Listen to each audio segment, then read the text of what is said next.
June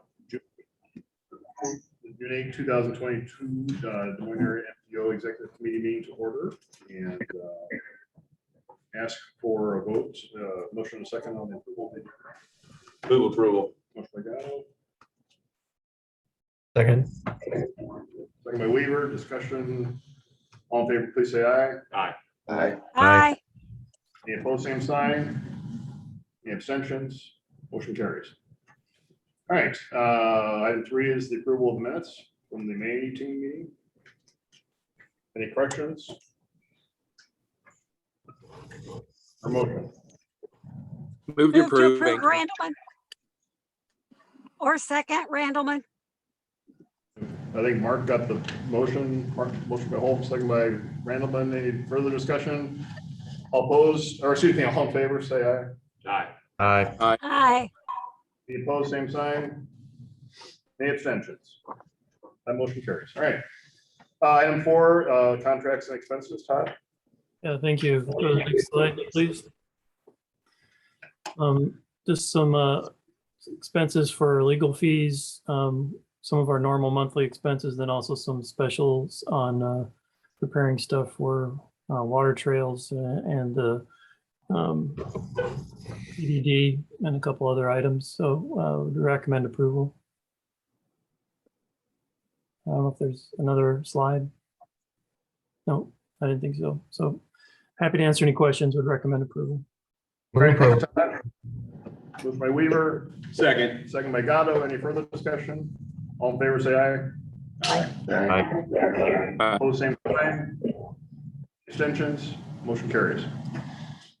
All right, item 5 is the federal fiscal year 23-26 transportation improvement program. Aspen? Thank you. So we put together the draft project list for the tip.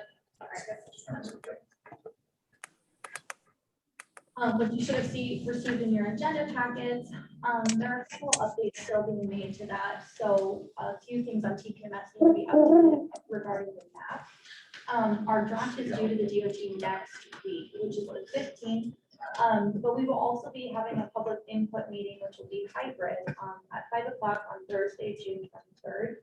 And then any comments we receive back from the DOT and any additional changes we need to make will need to be turned in by July 15th. I might have another slide on this.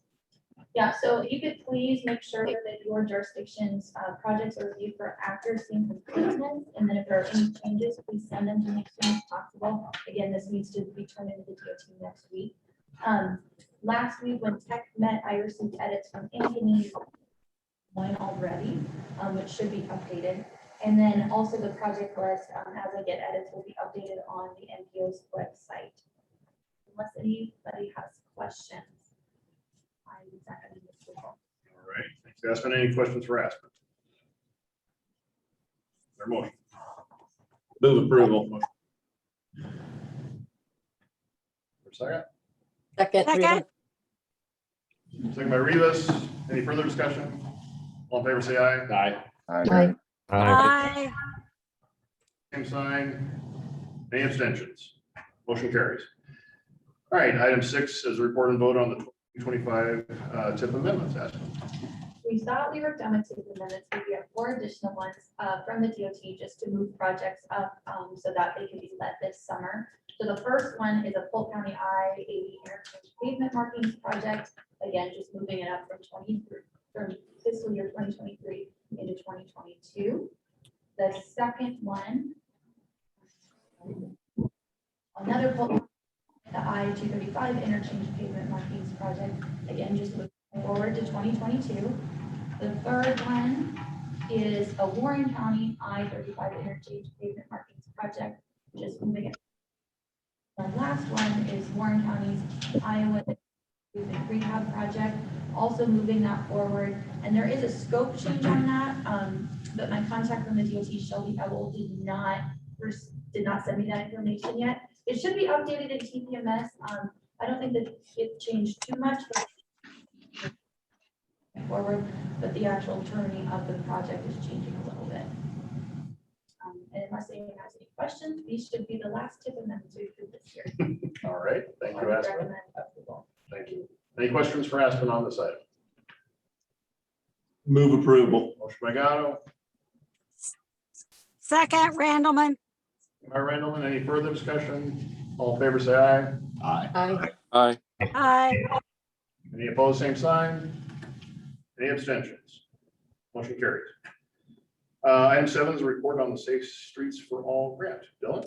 Thank you. We spoke to you a couple months ago about this new funding opportunity that came out of the infrastructure bill. At that time, we did not have the notice of funding opportunity, so we just knew some general, the basics of the program. But now in May, the full details have been released. The basics of, kind of the gist of this is that there's $1 billion available this year, and there'll be $1 billion available for each of the next 4 or 5 years through the life of the infrastructure bill.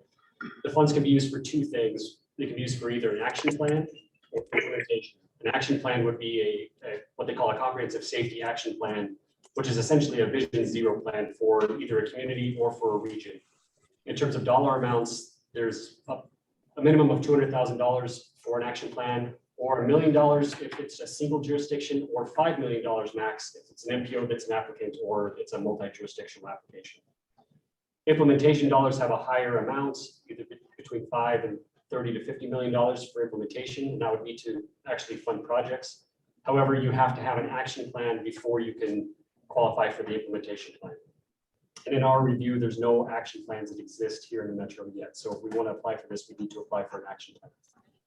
If you go to the next slide, so like I said, we don't have an action plan here yet, but we have had interest from several of the communities, and we talked with the tech committee last week about this, and there was support for going through with this plan. With the MPO as being the applicant and doing doing a regional action plan. The benefits to that is that we have one, and all the communities would qualify then for future implementation dollars. Whether they want to go on a multi-jurisdictional application or do it on their own, everyone would be qualified. We were already going to do a similar safety plan anyway this fiscal year, so we're not adding anything to our work program. If anything, we'd be getting additional funding to do this if we're successful in that application.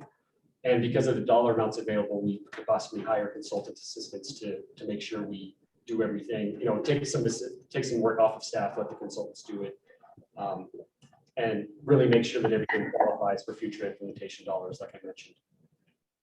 So basically wanted to bring this for you today to tell you that we have had support for this. Staff is also interested in applying to this, but we did want to apply for up to $5 million without having run it past you first. So what we're really asking today is, would you be supportive of us doing this? We don't have all the details worked out of how much we'd ask for, if it'd be the full $5 million.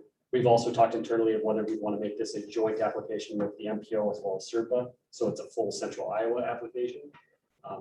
But some of those details would be made, but before we do any more work, we wanted to kind of get the blessing from the executive committee before we move on. So if there's any questions about that, I'd be happy to take them.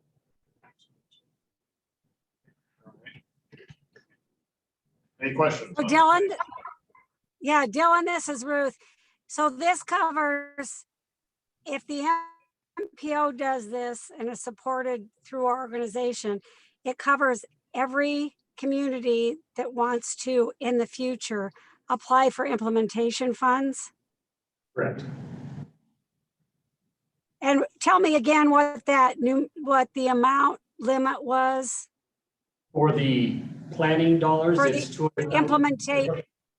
For implementation, it's a minimum of $5 million. And if it's a single jurisdiction, you can get up to 30. If it's a multi-jurisdiction or an MPO application, you have to 50. Now, one thing I didn't mention is that for the action plan this year, the DOT said that they will fund hundreds of action plans and up to 100 implementation awards. As we move down the line, if their goal, and they didn't say this, but I kind of assume maybe their goal is to get action plans done the first couple of years and then transition to implementation dollars. So that ratio of where they're going to, how many awards they're going to make for each might change. But that's what we know right now is up to 100 implementation awards is all for the whole country. And they said hundreds of action plan awards. So we'd have a better chance of the action plan anyway right now. So I think Monday, and Mayor, I think we have a workshop on Vision Zero. Yeah, and we have spoken with your staff, because I know Des Moines is going through a similar Vision Zero plan. And we've been in coordination with that. The staff at least is supportive of us going through this too, and we make sure to implement or incorporate any work that's been done on the Des Moines plan up to this point. I think your plan wouldn't be completed till the end of the calendar year, early part of 2023 calendar year. So it wouldn't qualify for the implementation dollars this year, but possibly in the future. So by doing this, we're not precluding Des Moines or anybody else. No. No, yeah, and if communities want to do their own action plan, whatever they want to do, that's fine. It would make a stronger case to make sure that the region's included. Some of the criteria get into how many crashes we currently have, fatalities and so forth. So this doesn't sound great, but the more we can show, the better chance we have. And there's also an equity component to that too. So the more, for our environmental justice type of stuff, which obviously is a lot of it in Des Moines. So that would make a stronger case too, if we could include that area too. Would we be in? So, No, because Des Moines not going after this funding to do their plan. They've already had that in the works. They've already got consultant hired. And my understanding is that they will be asking the consultant to make sure that that plan satisfies this so that they qualify for future implementation. So even if the MPO doesn't do this or isn't awarded, Des Moines would still be covered. Okay. So what is the implementation, what type of percentage, for $30 million project? I mean, it says $30 million maximum. What do we have to put into to get that? So it's a 80-20 Okay, match, yeah. 80-20? Yep. Okay. For both the action plan and for the implementation. Okay. The action plan, in kind can be used as a match too, but for the implementation, that would probably be the case. Okay. 80-20, okay. so, Go ahead, Ruth. so Dylan, yeah, sorry. So I'm not quite understanding. The action plan covers all communities, but if a small community wanted to do something, it sounds like the scope of this is such that you would have to do some kind of a regional implementation because of the scope of the bucks we're talking about, right? Right. In other words, this is not for smaller individual projects. It would have to, you could apply for a package of projects with that $5 million to $30 million. So it wouldn't have to be for one roadway, for example. It could be a package of projects that would be basically implementing the projects that are identified in the action plan. So the action plan might identify for a community, here's 20 different locations that we need to do something, and then the implementation dollars would be there to help you do whatever you identified. So we could partner with Ruth on the Army Post Road corridor. And as that goes into Carlisle, we can partner with her to do, in combination of Des Moines and Carlisle to do that whole corridor, correct? Yeah. That would work? Okay. There's an idea, Ruth. Okay. Sounds Right good. now, we just need to do the action plan to understand what the needs are and what the Right. projects. Okay. Any further questions or comments? Yeah, this is a report only, no vote. Well, no, I guess we were asking for a vote just to give us the go ahead to pursue this further. Okay. If you're comfortable. I would move to approve. Randleman. Randleman, Second. second by Gatto. Any further discussion? All in favor, say aye. Hey, this is Russ Trimble. This is Russ Trimble from, Go ahead, Russ. this is Russ Trimble from West Des Moines. I guess we're talking about 80-20, and I apologize, I got on late, but where does the matching funds come from? Does it come from individual communities? Does it come from some of our STBG funds? I mean, where does that match come from? For the action plan, so if we applied for the full 5 million, that'd be $1 million in match. We could do a couple of things. We could use our existing dues that we receive from the communities, and that's almost $600,000. And we wouldn't be able to use all of that because we have to show that we also have match for the existing federal funds. The MPO also has quite a bit of reserve funds that we could pull from as well. And Okay. most cases, we could do a special assessment on communities, though I don't think we probably want to get into that. We just have to figure out how much we're actually going to apply for, and that can be a further discussion point. But those are the types of things we want. We'll investigate further if you're comfortable with us doing so. Hey, Dylan, this is Tom Hawkins. I just got a technical question, and it's not a huge issue, but it's not listed as an action item. It's not listed as a voting item. Does that cause us any problems? Is there any counsel on here that someone could come back and say, look, I would have been involved in this if I knew this was going to be a discussion item or a voting item in a public meeting? What's that? I believe it is on there for an action item. I don't think so. It says My report. document shows it as a report. My version has an action, sorry about that. Scott? Yeah, Scott, let Scott talk. Tom, thanks. I think you go ahead and vote on it and give the MPO authority to go forward and then just ratify it at the next meeting. Okay, I just wanted the clarification.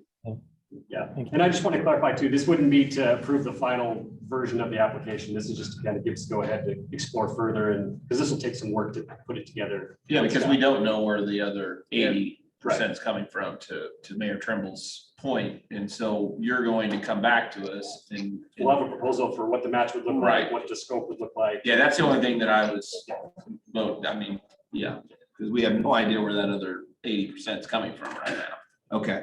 Yeah, So Tom, and my motion was contingent that this was simply to start the process, not to, this was not a motion to approve any funding. Great. and this will come up as an action item for the policy committee meeting this month too. Okay. All right, so we had a motion and a second. All in favor? Any further discussion first? All right, all in favor then please say aye. Aye. Any opposed, same sign. Any abstentions? All right, that motion carries. Item 8 is report and vote on the fiscal year 23 investment policy. Todd? Yeah, thank you. Every year we take a look at the investment policy that the MPO has. So it's that time of year. We don't have any changes this year. The MPO currently holds a checking account and money market account with First National Bank. It also has an investment account with the Iowa Public Trust Agency that's administered by Wells Fargo. As I mentioned, we're required to review and approve the investment policy annually. Policy was updated last year to add savings and money market accounts as approved investment interests. We hadn't had that technically in there, so we added that. We did send this out to the finance subcommittee earlier last week, and they did not recommend any changes for this year. Be happy to answer any questions, but would recommend approval. Move item 8. All right. Second, Randleman. Motion by Hawkinsmith, second by Randleman. Any further discussion? Not, all in favor, say aye. Aye. Aye. Any opposed, same sign. Any abstentions? That carries. Item 9 is to report and vote on the self-certification. Dylan? Thank you. Every year, the MPO, one of the things we do at the end of the year is to self-certify, and that's just a requirement of MPOs to ensure that we are complying with various federal rules and regulations. We include a statement and a certification that was included in the agenda packet, I believe, that goes into the tip. But during our last federal review, they recommended that we do a little bit more to draw some attention to this and not just approve it by way of approving the tip, but actually call this out and approve it as a standalone item. So up there on the screen and in the agenda, up on the screen anyway, and on the certification page, it shows you the various federal acts and rules and so forth that we have to comply with. Some of these are things that we comply with just by not violating them, such as the Clean Air Act and so forth. Some of them are more proactive, so we have to develop a tip. We have to have a Title VI documentation and so forth.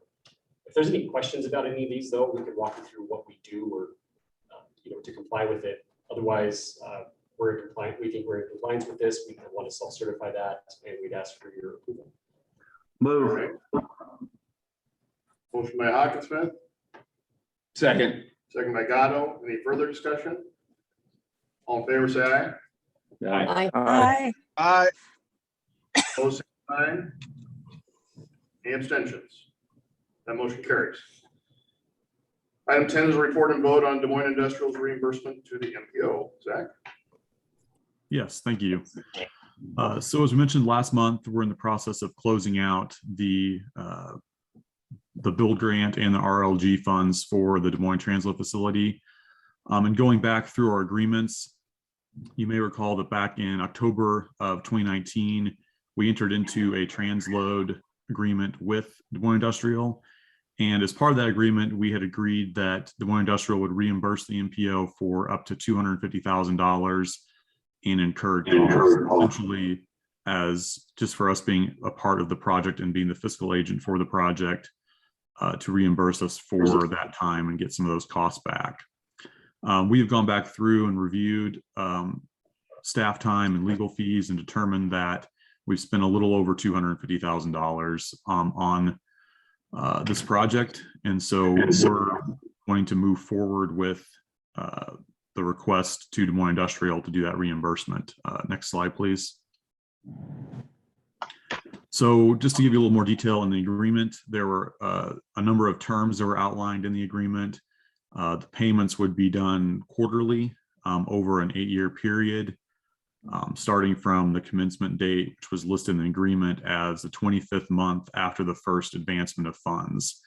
So the first advancement under the RLG money was back in February of 2020. So according to the agreement, the commencement date would have been March of this year. So that would have been the first date that we would have been collecting a payment from Des Moines Industrial under this agreement.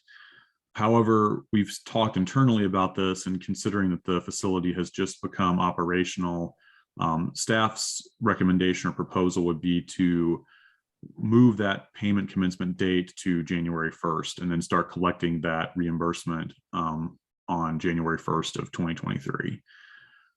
To give you an idea, paying over 32 payments, this would amount to about $7,800 a payment from Des Moines Industrial. And again, they would make those payments on a quarterly basis for an 8-year period. If they were to sell the facility, then whatever the remaining amount that was due would be paid in a lump sum. So that's kind of where we're at on this. We wanted to bring it before you. As one thing it noted in the agreement was that the amount that we were requesting reimbursement for would need to be approved by the exec and policy committees. So that's why we're bringing that back today to discuss and decide whether or not we want to shift that payment commencement date to January 1st. I'd be happy to take any questions. Zach, did we budget for an earlier payment? No, we did not. We weren't counting on those payments coming in earlier.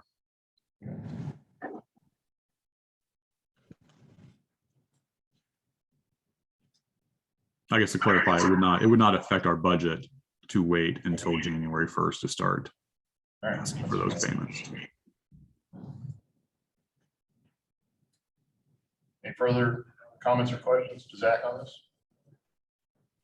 We're not voting, right? It's a voting item, yes. Move. Second. Motion by Hawkinsmith, second by Gatto. Any further discussion? All in favor, say aye. Aye. Aye. Opposed, same sign. Any abstentions? Motion carries. Item 11 is a report on the executive director annual review and compensation adjustment. I will just give a report. I have appointed Ted Weaver to chair the committee this year, and I've asked Ruth, that's the email I sent to you. I've asked Jeff Walters and Ruth to do that. Ruth, will you be willing to do that? Sure. It says Stephanie Sure. on there. I think Stephanie had decided she maybe didn't want to do that, so I apologize, Stephanie, that's on there. But Ruth, I was going to have you as the third member of that committee, if that's okay. That's fine. Okay. Yeah, Ruth, I sent you an email yesterday about that, just to need to set up a quick meeting between yourself, Jeff, and I. So if you could just respond to that at some point. Okay. Thanks. So again, apologies for that. I'm a little slow on the uptake on that, but that's my fault. But Ted will get, Ted's well organized, and we'll get that going. Should hopefully have a report then to the executive committee by next month's executive committee meeting, and then we can take it to policy committee by the August meeting, since we don't have a July policy committee meeting. Any questions on that? All right. Item 12 would be a report on federal aid swap funds to the federal aid conversion. Andrew? Yes, thank you. So the DOT just recently announced that the increase of new federal funding impacted their ability to provide swap funds to local public agencies or LPAs. So just as a quick history, over the last few years, Iowa has led federal aid swap projects for over $150 million annually. So future projections for federal aid swap availability are greatly reduced at $50 million annually, meaning the difference will need to be converted back from primary road use funding to federal aid. So the programs that are going to be converted, and engineers are well aware of this, but all of the highway bridge program funding, STBG funding for all county projects and projects awarded funds through TMAs and MPOs, and ICAP funding is also back to federal aid funding. So cities have to convert their projects starting with the February 21st, 2023 DOT bid round.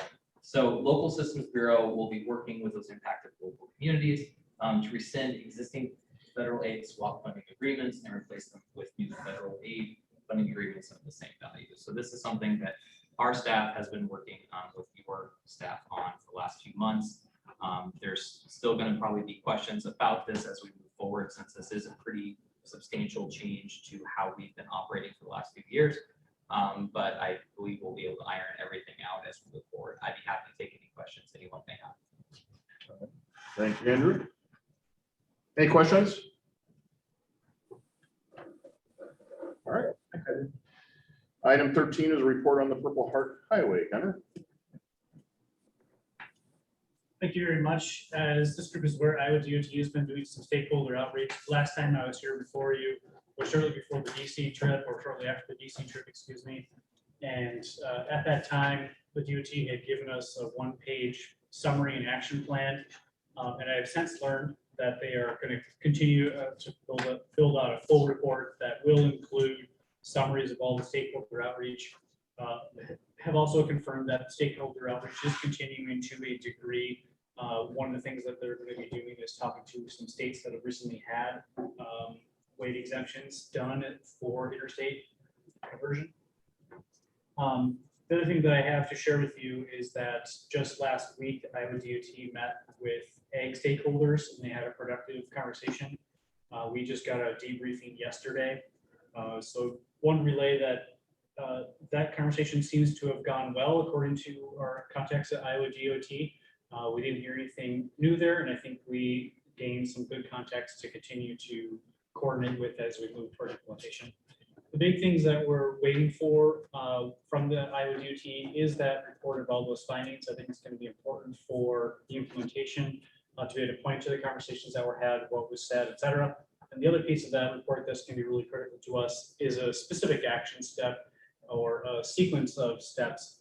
And Andy and I were talking a little bit before the meeting started. I don't know if there's an exact right sequence of steps that are going to be taken, but we do need to come to some agreement on a sequence that we can start down and have an agreement on a path of how we're going to try to get moving forward.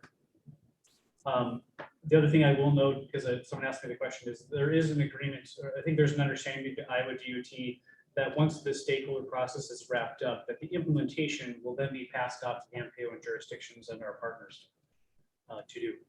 So that's all I have for just an update at this point, but I'd be happy to answer any questions you might have. And Andy, if you want to add anything, by all means, please do. I think you hit all the points that we had talked about, and I thought were there.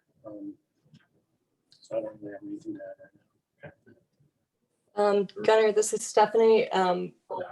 There's no due date for that report because I thought we're kind of expecting it in February or March, at least Norwalk was. Was there any kind of date certain given? We would like a date. We nudged them for a date a little bit, and but we haven't got one just yet. Okay. Short of that, if there's a regional group, the MPO and jurisdictions are going to take this forward. Andy, as a messenger, could you find out if we can get some kind of a date for that report, or at a minimum, the notes from the conversations that they've had and those findings, even if it's not in the glossy report, because if we try as a region here to move this forward, it's going to be a waste of everybody's time if we have the same conversation over. It'd be helpful to start with an understanding of what ideas are on the table and what things we can or can't do, because I think the DOT's investigated that. Otherwise, I think we're just going to be sitting. I know the DOT is very busy, and I can't imagine this is a very high priority, but it's a high priority for us, for this region. We did ask yesterday for kind of the bulleted notes list, as you mentioned, Stephanie, and I think we'll get that relatively soon to have of those discussions, kind of the bulleted summary notes of those. The full report, I think, will take longer, but I think getting those notes from those discussions, who they met with, what those comments were, as you were saying, will be very important. We also asked that the DOT give us a kind of list steps they want to see as far as any additional reports, studies. So, we're all in agreement of exactly what they're expecting from us as we move forward and don't have to take a step back on something. So we're expecting those two things relatively soon. The full report will be later, is my guess. Okay, does it work better to ask for a date for those notes, like by August 1st, or, I mean, I don't want to jam them, but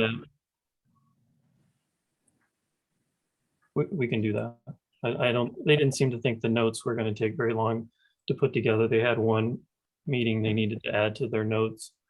Okay. So we can certainly put that request to them. Okay, I think we all work better with dates. Yeah. Thank you. Yeah, thank you. Just to reiterate, they have a couple more meetings that they still need to do, but I think those are being scheduled sooner rather than later, or I hope so. The last thing I'll close with is what we heard in DC, is that this time feels different. That's a verbatim quote from Terry Grassley's office. So I do feel positive about the coalition that's being built and the DOT's involvement, and a lot of the conversations that have been had early and often with ag, to make sure that we're doing this in a way that the corridor continues. Great, thanks, Gunnar. Any further questions for that discussion? All right, thank you. Thanks, Andy, for push that along. You appreciate it. Item 14 is a report on the water trails. Todd? Yeah, thank you.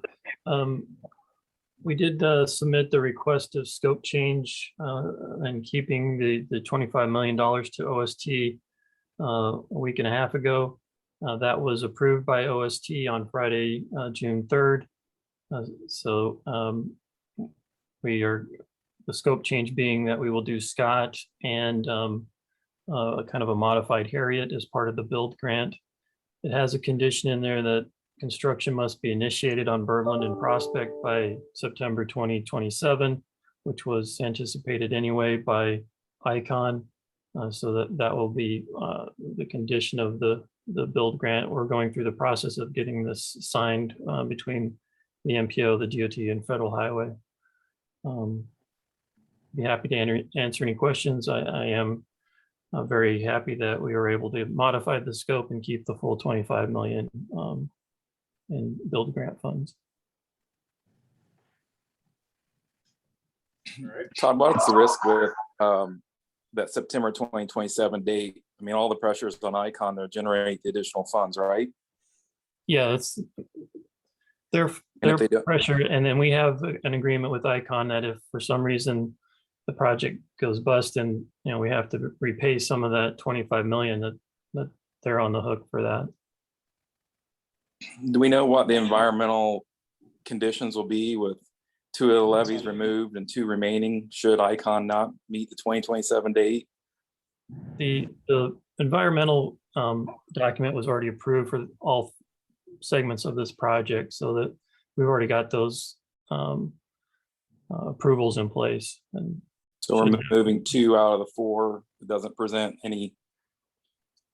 No, It shouldn't, we don't think, Mark.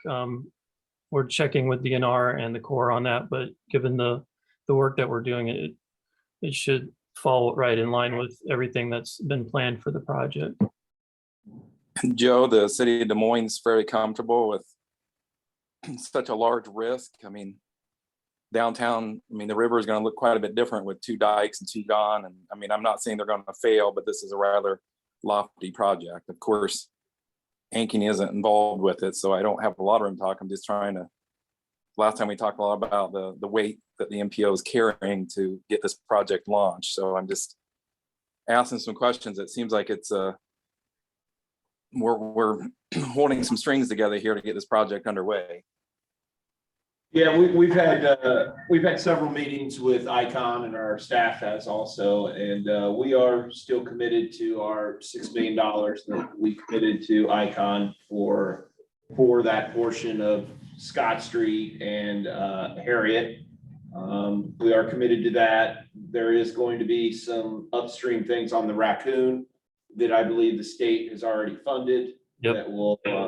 That will be an attraction without the Center Street, without using Center or Berlin. So we're comfortable still committing our funds to that and creating this for our region. All right, very well then. Okay. Any further discussion on that? All right, thank you. Progress note. Item 15 is a report on the Economic Development District. And Caleb, we turn to you for your first report. Morning and thank you. So we had our first board meeting the 26th, and real talk, I was worried about quorum, but we made it because there were so many board members and committee members. So that was fantastic. No action was taken. Just getting to know each other. So far, there's still work to be done. There's communities out there in the area that we would like to join, so we're having a conversation with them to show them the benefits. Thus far, I've been able to meet with 3 different communities. It's been fun. There's still more communities to be met with, so trying to make those connections, whether it be cold calling or contacts I had previously.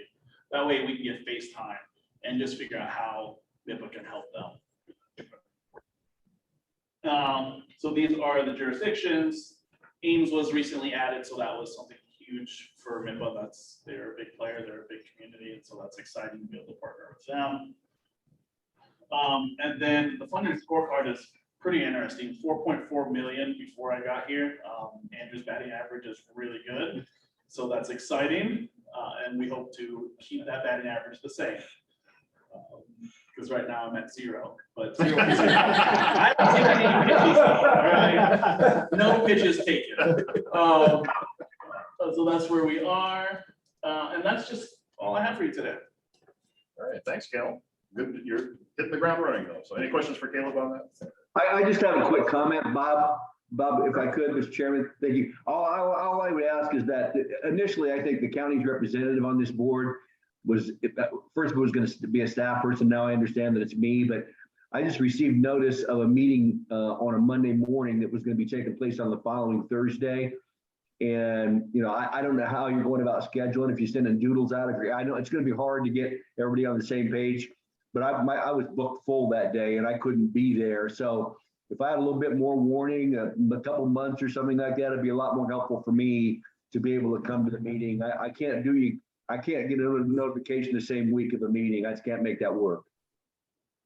Yeah, Supervisor, I can speak to that a little bit. We published the date of the first annual meeting like 2 or 3 months in advance, and that was shared when we solicited board member appointees, so that all the jurisdictions had the date when they were making those appointments.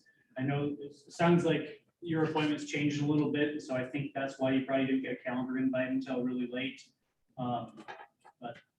But your point is well taken. Yes, we need to get those annual meetings scheduled out far in advance so that people with busy schedules such as yourself can plan for them. Okay, thanks. Thanks, Tom. Okay, item 16 is a legislative update. Dylan.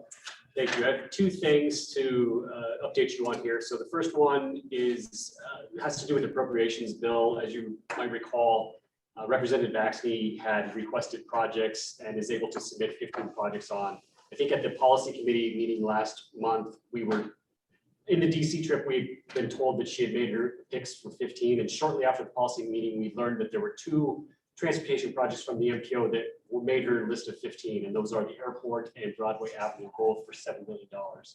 That doesn't guarantee that they will get that money. Those are just the projects that she was able to submit onto the appropriations committee that then will be under consideration as that committee does work over the next several months. So that's one big update. And there's a list of other projects if you're interested in the non-transportation projects. I think that was in the MPO update that Gunnar sent out last month. The other update for you is a little bit related to the infrastructure bill. This just came out this morning, but Iowa DOT has been working with a stakeholder group to figure out how to implement various funding programs through the infrastructure bill. A lot of that is SDBG, TAP, bridge funding, and so forth. So today they provided those recommendations from that stakeholder group. So we haven't had a lot of time to look at this yet, but we've done a little bit.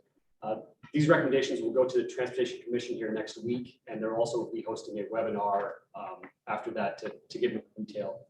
The gist of that, though, as we've looked at it very quickly and assuming a few things, is that our SDBG allocation should increase by a couple $1 million from about 13 million to 15 million annually. And then TAP funds will also increase, probably not nearly as significantly just because it's a much smaller pot, but by a few $100,000, we think. But we've reached out to DOT to see if they can give us more specifics on what our MPO is, and we just haven't received that since this all happened this morning. Real quickly, if you go to the next slide, there's a flow chart. This might be hard for these people in the room to see, but it's kind of a complicated process. So this is what they've been working through, and there's the way the SDBG funds go. 55% of it goes by population. The other 45% of it goes anywhere in the state. So that what they've been working on is how much goes, to what pots and what needs to come off the top. The big thing to point out here, though, is that the DOT is of that 45 million that can go anywhere in the state. They're turning around and giving 19.5 million about back to the population pool to be allocated by formula. So that's a pretty significant increase. A few transportation bills ago, that 55-45% split was more. It was 62.5% to the locals. And DOT's done a good job to keep it at that, even though the regs say that it can go down to 55%. They've been doing a good job of keeping us at what we previously were at. So that's been very helpful, and that helps us, increase what comes to the MPO here too. So we'll know more after we get a little more information from the DOT and these webinars happen next week. We've got a link to the webinar in upcoming events here in a moment, so you'll be able to see that as well and join that if you're interested. But that's what we know for now. Okay, thank you, Dylan. Any questions?